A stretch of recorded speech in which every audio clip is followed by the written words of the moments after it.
नुकसान हो रहा है, उससे बेपनाह नुकसान हो रहा है। लिहाजा हम सुन्नतों के मुताबिक अपने निकाह सुन्नतों के मुताबिक अपनी शादी और दिखावे से बचें।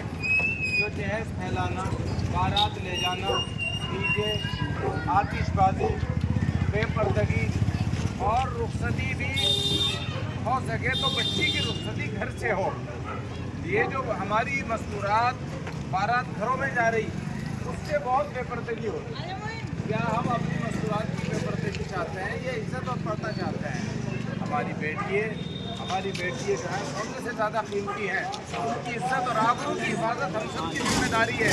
लिहाजा अपने घरों से रुखसत करो बच्चियों को। और निकाह मस्जिद के अंदर होने चाहिए। निकाह कहाँ हो रही है? बारात घर में। ना वहाँ दुआ हो रही, ना वहाँ फरिश्ते हैं, ना अल्लाह की रहमत नाजिल हो रही। निकाह मस्जिद के अंदर होने चाहिए ताकि अल्लाह की रहमत नाजिल